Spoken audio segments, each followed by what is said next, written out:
সকলোকে নমস্কাৰ জনাইছোঁ। আজিৰ ভিডিঅ'ৰ মাধ্যমেৰে আমি আলোচনা কৰিম FYOGP 4th চেমিষ্টাৰ এডুকেশ্যন মেজৰৰ মেজৰ 1 এডুকেশ্যন ফিলচফি বা মাইনৰ বুলি ক'ব পাৰি এডুকেশ্যন ফিলচফি ফাৰ্ষ্ট পেপাৰখনৰ কুৱেশ্যন পেপাৰ সলিউশ্যন সম্পৰ্কে। চ' আপোনালোকে ভিডিঅ'টো শেষলৈকে চাই যাব। প্ৰথম আমাৰ পেপাৰ কোডটো চাব এডুকেশ্যন 2025ত হোৱা কুৱেশ্যন পেপাৰ। তাৰপিছতে চাব ফুল মাৰ্ক যিহেতু 60 থাকিব টাইম 2.5 ঘণ্টা আৰু পাছ কৰাৰ কাৰণে পাব লাগিব 40% অৰ্থাৎ 24 পাব লাগিব। চ' ইয়াতে আমি প্ৰথম কুৱেশ্যন নাম্বাৰ 1ৰ পৰা আৰম্ভ কৰিছোঁ যে কুৱেশ্যন নাম্বাৰ 1টো দিয়া আছিলে তলত দিয়া প্ৰশ্নবোৰৰ উত্তৰ দিয়ক। চ' ইয়াতে আপোনালোকৰ 8টা কুৱেশ্যন দিয়া থাকিব, গোটেইখিনি লিখিব লাগিব। চ' প্ৰথমতে এই নম্বৰ আছিলে দৰ্শনৰ কোন শাখা নীতি শাস্ত্ৰৰ সৈতে জড়িত। চ' ইয়াৰে এনচাৰটো হ'ব যে এনচাৰটো লিখিব যে নীতিবিদ্যা অৰ্থাৎ দৰ্শনৰ নীতিবিদ্যা শাখা নীতিশাস্ত্ৰৰ সৈতে জড়িত। তাৰপিছতে কুৱেশ্যন নাম্বাৰ বি লৈ আহিছোঁ এতিয়া আমি। কুৱেশ্যন নাম্বাৰ বিটো আছিলে আমাৰ যে কোন ভাৰতীয় দৰ্শন শৈলী অহিংসা আৰু আত্মনিয়ন্ত্ৰণৰ ওপৰত গুৰুত্ব দিয়ে। চ' এইটো এনচাৰটো হ'ব জনে দৰ্শন অৰ্থাৎ জনে দৰ্শন ভাৰতীয় দৰ্শনশৈলী অহিংসা আৰু আত্মনিয়ন্ত্ৰণৰ ওপৰত গুৰুত্ব দিয়ে। তাৰপিছতে চি নম্বৰ কুৱেশ্যনটো আছিলে যে জন ডিউৱে কোন পশ্চিমীয়া দৰ্শন শৈলীৰ সৈতে সম্পৰ্কিত। চ' এইটো এনচাৰটো হ'ব জন ডিউৱে প্ৰয়োগবাদ পশ্চিমীয়া দৰ্শনৰ শৈলীৰ সৈতে সম্পৰ্কিত। তাৰপিছতে নেক্সট আছে কুৱেশ্যন ডি নম্বৰটো আছিলে যে কোন পাশ্চাত্য দৰ্শন শৈলী ধাৰণা আৰু মনৰ গুৰুত্বৰ ওপৰত জোৰ দিয়ে। চ' এইটো হ'ব ভাৱবাদ অৰ্থাৎ ভাৱবাদ। চ' এনচাৰটো লিখিলে এনেধৰণে লিখিব পাৰি যে ভাৱবাদ পাশ্চাত্য দৰ্শন শৈলী ধাৰণা আৰু মনৰ ওপৰত গুৰুত্ব দিয়ে। তাৰপিছতে ই নম্বৰ কুৱেশ্যনটো আছিলে শিক্ষা দৰ্শনৰ মূল কেন্দ্ৰবিন্দু কি। চ' ই নম্বৰ কাৰেক্ট এনচাৰ হ'ব শিক্ষা দৰ্শনৰ মূল কেন্দ্ৰবিন্দু হৈছে শিক্ষাৰ লক্ষ্য, নীতি, পদ্ধতি আৰু সমস্যা সমাধান আদি। তাৰপিছতে এফ নম্বৰ কুৱেশ্যনটো আছিলে যে কোন দাৰ্শনিকে কৰাৰ দ্বাৰা শিক্ষা বা শিকা ধাৰণাটোৰ পোষকতা কৰিছিল। চ' এইটো কাৰেক্ট এনচাৰ হ'ব জন ডিউ। তাৰপিছতে আমাৰ জি নম্বৰ কুৱেশ্যনটো আছিলে যে ইছলামিক দৰ্শন মূলতঃ দেশৰ শিক্ষাৰ ওপৰত ভিত্তি কৰি গঢ় লৈছে। চ' এইটো কি হ'ব ইছলামিক দৰ্শন মূলতঃ কোৰাণ আৰু হজৰত মহম্মদৰ শিক্ষাৰ ওপৰত ভিত্তি কৰি গঢ় লৈছে। তাৰপিছতে আমি এক নম্বৰৰ এতিয়া একেবাৰে শেষৰ কুৱেশ্যন লৈ আগবাঢ়িছোঁ বৌদ্ধ ধৰ্ম অনুসৰি জীৱনৰ পৰম লক্ষ্য কি। চ' এইটো ইম্পৰ্টেণ্ট হয়। বৌদ্ধ ধৰ্ম অনুসৰি জীৱনৰ পৰম লক্ষ্য হৈছে নিৰ্বাণ অৰ্থাৎ মুক্তি লাভ কৰা। চ' ইয়াতে যদি আমি চাওঁ এটা কুৱেশ্যন হয়তো দিবলৈ পাহৰিছে যিহেতু কিতাপখনৰ নামেই হৈছে শিক্ষা দৰ্শন বা দৰ্শন। গতিকে যিসকলে 2026 চনত এইবাৰ পৰীক্ষা দিব তেওঁলোকৰ কাৰণে ইম্পৰ্টেণ্ট কুৱেশ্যন হৈছে যে দৰ্শনৰ সংজ্ঞা দিয়া আৰু শিক্ষা দৰ্শনৰ সংজ্ঞা দিয়া। চ' এই দুটা এটা এইবাৰ আহিবই লাগে। চ' এইটো ইম্পৰ্টেণ্ট বুলি ভাবিব। তাৰপিছতে আৰু এটা কুৱেশ্যন আছে যে শিক্ষা আৰু দৰ্শনৰ মাজৰ সম্পৰ্ক। চ' এই তিনিটা কুৱেশ্যন টোটেল আপোনালোকে ইম্পৰ্টেণ্ট বুলি ভাবিব পাৰে। তাৰপিছতে কুৱেশ্যন নাম্বাৰ 2 লৈ এতিয়া আমি আগবাঢ়িছোঁ। কুৱেশ্যন নাম্বাৰ 2টো আছে তলৰ প্ৰশ্নসমূহৰ উত্তৰ দিয়ক যিকোনো 6টা। প্ৰথম কুৱেশ্যন জাক ৰুছোৰ প্ৰাকৃতিক শিক্ষাৰ ধাৰণাটো কি। চ' স্ক্ৰীনত দিয়াৰ ধৰণে এনচাৰটো চাব ৰুছৰ মতে শিক্ষা হ'ব লাগে প্ৰকৃতিৰ অনুকূল। শিশুক সমাজৰ কৃত্ৰিম নিয়মৰ পৰা আঁতৰাই মুক্ত পৰিৱেশত ৰাখিব লাগে। শিশুৱে নিজৰ অভিজ্ঞতা আৰু প্ৰাকৃতিক পৰিণামৰ জৰিয়তে স্বতঃস্ফূৰ্তভাৱে শিকিব লাগে। তাৰপিছতে বি নম্বৰ কুৱেশ্যন এতিয়া আমি আগবাঢ়িছোঁ। বি নম্বৰ কুৱেশ্যনটো আছিলে যে স্বামী বিবেকানন্দৰ ভাৰতীয় দৰ্শনৰ দুটা অৱদান উল্লেখ কৰা। চ' এইটো এনচাৰটো চাব নব্য বেদান্তবাদ প্ৰাচীন বেদান্ত দৰ্শনক আধুনিক সমাজৰ উপযোগী কৰি ব্যৱহাৰিক ৰূপত প্ৰতিষ্ঠা কৰা আৰু সেৱা হিচাপে ধৰ্ম জীৱে সেৱা কৰে যিজনে সেইজনে হৈছে ঈশ্বৰ আদৰ্শৰে মানৱতাবাদক শ্ৰেষ্ঠ স্থান দিয়া। চ' তাৰপিছতে নেক্সট এনচাৰ চাব। চি নম্বৰটো আছিলে দিয়া যে শিক্ষা দৰ্শনৰ যিকোনো দুটা কাৰ্যৰ বিষয়ে উল্লেখ কৰা। এইটো আছিলে শিক্ষা দৰ্শনৰ যিকোনো দুটা কাৰ্যৰ বিষয়ে উল্লেখ কৰা। এনচাৰটো চাব। প্ৰথমতে আছে লক্ষ্য নিৰ্ধাৰণ। চ' শিক্ষা যি দৰ্শন আছে এই দৰ্শনে কি কৰে? শিক্ষাৰ লক্ষ্য নিৰ্ধাৰণ কৰি দিয়ে। চ' সেইটো লিখা হৈছে যে শিক্ষা ব্যৱস্থাৰ মূল উদ্দেশ্য আৰু মানৱ জীৱনৰ লক্ষ্যসমূহ দাৰ্শনিক দৃষ্টিভংগীৰে স্থিৰ কৰা। পাঠ্যক্ৰম প্ৰস্তুতকৰণ ছাত্ৰ-ছাত্ৰীৰ সৰ্বাংগীন বিকাশৰ বাবে কেনে শিক্ষণ পদ্ধতি আৰু পাঠ্যসূচীৰ প্ৰয়োজন তাৰ দিশ নিদৰ্শন বা দৰ্শন কৰা। তাৰপিছতে ২ নম্বৰ প্ৰশ্ন এইটো আছিলে যে প্ৰগতিবাদে জ্ঞানক কেনেদৰে বিবেচনা কৰে। চ' ২ নম্বৰ এতিয়া এনচাৰটো চাব যে জ্ঞান পৰিৱৰ্তনশীল অৰ্থাৎ জ্ঞান চিৰন্তন বা চিৰস্থায়ী নহয়। পৰিস্থিতি সাপেক্ষে ই সদায় সলনি হয়। অভিজ্ঞতাৰ ফচল মানুহৰ কাৰ্য আৰু পৰীক্ষাৰ জৰিয়তে জ্ঞানৰ সৃষ্টি হয়।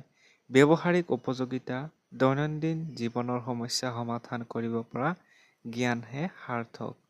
ব্যৱহাৰত অহা ধাৰণাহে প্ৰকৃত জ্ঞান।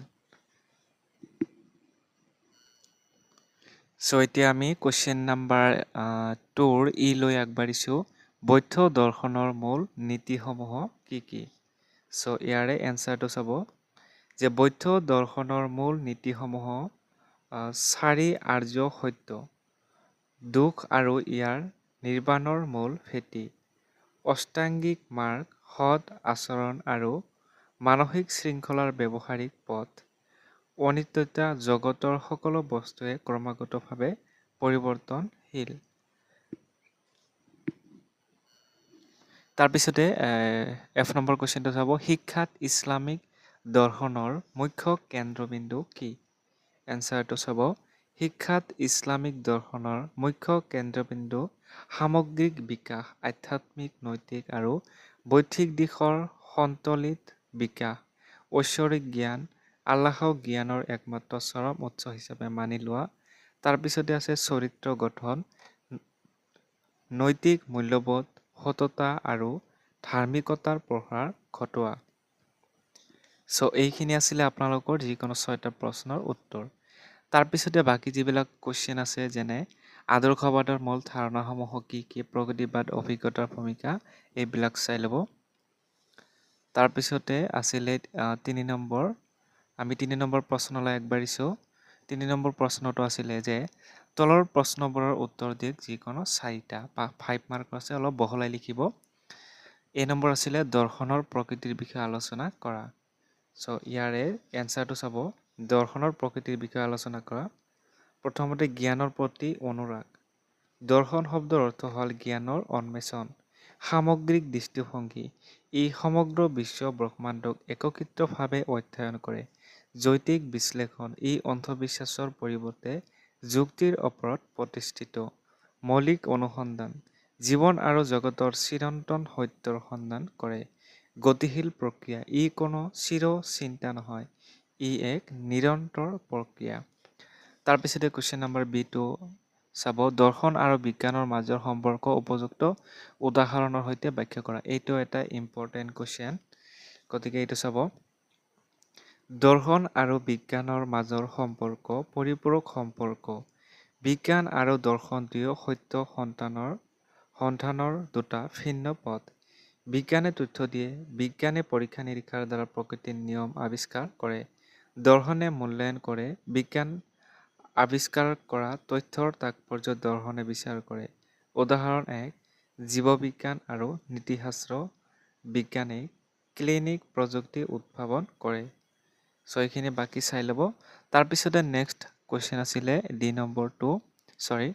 চি নম্বৰটো যে ইছলামিক দৰ্শনৰ শিক্ষামূলক প্ৰভাৱসমূহৰ বিষয়ে বিশেষকৈ পাঠ্যক্ৰমৰ প্ৰসংগত সংক্ষিপ্তভাৱে আলোচনা কৰা। এতিয়া এনচাৰটো চাব চি নম্বৰ সম্বন্ধবাদী পাঠ্যক্ৰম ই ধৰ্মীয় আৰু ব্যৱহাৰিক জ্ঞানৰ মাজত সমন্বয় সাধন কৰে। ধৰ্মীয় শিক্ষাৰ স্থান পাঠ্যক্ৰমত পবিত্ৰ কোৰাণ হাদিছ আৰু ফিকৰ অধ্যয়ন অপৰিহাৰ্য। লৌকিক বিজ্ঞানৰ অন্তৰ্ভুক্তি ইয়াত গণিত, জ্যোতিষ বিজ্ঞান, চিকিৎসা আৰু ইতিহাস অন্তৰ্ভুক্ত থাকে। নৈতিক বিকাশ, নৈতিক আৰু চৰিত্ৰ গঠনমূলক শিক্ষাক পাঠ্যক্ৰমৰ মূল লক্ষ্য হিচাপে ধৰা হয়। তাৰপিছতে আপোনালোকে নেক্সট ডি নম্বৰটো চাব শিক্ষা দৰ্শনৰ কাৰ্যাৱলী ব্যাখ্যা কৰা। এইটো আছিলে আমাৰ ডি নম্বৰ কুৱেশ্যন চাব এনচাৰটো লক্ষ্য নিৰ্ধাৰণ। ই শিক্ষাৰ মূল উদ্দেশ্যসমূহ স্থিৰ কৰে। পাঠ্যক্ৰম প্ৰস্তুতকৰণ ই সমাজ উপযোগী পাঠ্যসূচী নিৰ্ধাৰণ কৰে। পদ্ধতি নিৰূপণ ই শিক্ষণৰ সঠিক প্ৰণালী নিৰ্দেশ কৰে। অনুপ্ৰেৰণা যোগান ই সমাজ উপযোগী পাঠ্যসূচী নিৰ্ধাৰণ কৰে। পদ্ধতি নিৰূপণ তাৰপিছতে অনুপ্ৰেৰণা যোগান তাৰপিছতে আছে সমস্যা সমাধান। ই শিক্ষা ক্ষেত্ৰৰ প্ৰত্যাহ্বানৰ যৌক্তিক সমাধান দিয়ে। অনুপ্ৰেৰণামূলক দিশ ই শিক্ষা ব্যৱস্থাকে স্পষ্ট দিশ দৰ্শায়। এইখিনি আছিলে আপোনালোকৰ কুৱেশ্যন। তাৰপিছতে আৰু এটা আছে এইটো চাব শিক্ষাৰ লক্ষ্যৰ ক্ষেত্ৰত আদৰ্শবাদ আৰু প্ৰকৃতিবাদৰ দৃষ্টিভংগীৰ তুলনামূলক আলোচনা কৰা। এইটো আছিলে আমাৰ নম্বৰ। এতিয়া নম্বৰ এনচাৰটো চাব। যিহেতু আমাক যিকোনো 4টাহে লিখিব দিছিলে গতিকে আমি 4টা আলোচনা কৰিছোঁ। বাকীখিনি আপোনালোকে চাব লাগিব যেনে নম্বৰ শিক্ষাৰ লক্ষ্যৰ ক্ষেত্ৰত আদৰ্শবাদ আৰু প্ৰকৃতিবাদৰ দৃষ্টিভংগীৰ তুলনামূলক আলোচনা কৰক। তাৰপিছতে এফ নম্বৰ আছে নম্বৰ এইচ। একেবাৰে এতিয়া আমি কুৱেশ্যন নম্বৰ 4লৈ আগবাঢ়িছোঁ। তলত দিয়া প্ৰশ্নবোৰৰ উত্তৰ দিয়া যিকোনো দুটা 10 মাৰ্কৰ অলপ বহলাই লিখিব। প্ৰথম কুৱেশ্যন আছিলে বৰ্তমান সময়ৰ প্ৰাসংগিকতাৰ ওপৰত গুৰুত্ব দি ৰবীন্দ্ৰনাথ ঠাকুৰৰ ভাৰতীয় শিক্ষা দৰ্শনত অৱদানৰ বিষয়ে আলোচনা কৰা। তাৰপিছতে আমি চাম এতিয়া নেক্সট কুৱেশ্যন কি আছিলে। নেক্সট কুৱেশ্যন বি নম্বৰ আছিলে যে ইছলামিক দৰ্শনৰ মূল নীতিসমূহৰ সমালোচনামূলক বিশ্লেষণ কৰক আৰু এই নীতিবোৰে আধুনিক শিক্ষা ব্যৱস্থাত শিক্ষাৰ্থীৰ নৈতিক বিকাশত কেনেকৈ প্ৰভাৱ পেলায় সেয়া বৰ্ণনা কৰক। এইটো আমি আলোচনা কৰিম বি নম্বৰটো। এনচাৰটো চাব ইছলামিক দৰ্শন আৰু নৈতিক বিকাশ ইছলামিক দৰ্শনৰ মূল নীতিসমূহ তাওহিদ, একত্ববাদ অৰ্থাৎ ই ঈশ্বৰৰ একত্বতাক বুজায়। ই সকলো জ্ঞান আৰু নৈতিকতাৰ মূল উৎস। ইলম জ্ঞানৰ সন্ধান। জ্ঞান আহৰণ কৰাটো ধৰ্মীয় আৰু নৈতিক কৰ্তব্য। তাৰপিছতে আছে ইয়াত জাগতিক আৰু আধ্যাত্মিক জ্ঞান অন্তৰ্ভুক্ত। আখলাক অৰ্থাৎ চৰিত্ৰ ই সততা, বিনম্ৰতা আৰু সৎ চৰিত্ৰ গঠনৰ ওপৰত সৰ্বাধিক গুৰুত্ব দিয়ে। আদল অৰ্থাৎ ন্যায়, সমাজত সমতা, মানৱীয় মৰ্যাদা আৰু ন্যায় প্ৰতিষ্ঠা কৰাই ইয়াৰ উদ্দেশ্য। আধুনিক শিক্ষা ব্যৱস্থাত নৈতিক বিকাশত প্ৰভাৱ। সামগ্ৰিক চৰিত্ৰ গঠন ই শিক্ষাৰ্থীৰ কেৱল বৌদ্ধিক নহয় মানসিক আৰু আধ্যাত্মিক বিকাশ কৰে। এতিয়া আপোনালোকে নেক্সট কুৱেশ্যন চি নম্বৰটো চাব দৰ্শন আৰু শিক্ষাৰ মাজৰ সম্পৰ্ক বিশদভাৱে আলোচনা কৰক আৰু দাৰ্শনিক ধাৰণাসমূহে শৈক্ষিক পদ্ধতিসমূহত কেনে প্ৰভাৱ পেলায় সেই বিষয়ে ব্যাখ্যা কৰক।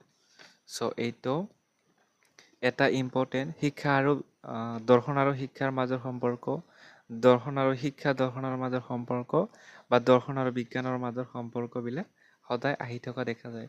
গতিকে এইখিনি আপোনালোকে ইম্পৰ্টেণ্ট বুলি ভাবিব পাৰে। এতিয়া আপোনালোকে এনচাৰটো চাব দৰ্শন আৰু শিক্ষাৰ সম্পৰ্ক আৰু শৈক্ষিক পদ্ধতি দৰ্শন আৰু শিক্ষাৰ মাজৰ সম্পৰ্ক। এক মুদ্ৰাৰ ইপিঠি সিপিঠি দৰ্শন হৈছে শিক্ষাৰ তাত্ত্বিক দিশ আৰু শিক্ষা হৈছে ইয়াৰ ব্যৱহাৰিক প্ৰয়োগ। লক্ষ্য আৰু সাধন দৰ্শনে জীৱনৰ লক্ষ্য নিৰ্ধাৰণ কৰে। শিক্ষাই সেই লক্ষ্যত উপনীত হোৱাত সহায় কৰে। পৰস্পৰ নিৰ্ভৰশীলতা দৰ্শন অবিহনে শিক্ষা দিশহীন আৰু শিক্ষা অবিহনে দৰ্শন নিষ্ক্ৰিয়। শৈক্ষিক পদ্ধতিত দাৰ্শনিক ধাৰণাৰ প্ৰভাৱ, শিক্ষাৰ উদ্দেশ্য নিৰ্ধাৰণ, আদৰ্শবাদে আধ্যাত্মিকতা আৰু প্ৰয়োগবাদে ব্যৱহাৰিক উপযোগিতাত শিক্ষাৰ লক্ষ্য হিচাপে গঢ়ি তোলে। পাঠ্যক্ৰম প্ৰস্তুতকৰণ, প্ৰকৃতিবাদ, বিজ্ঞান আৰু আদৰ্শবাদে সাহিত্য তথা ধৰ্মক পাঠ্যক্ৰমত প্ৰাধান্য দিয়ে।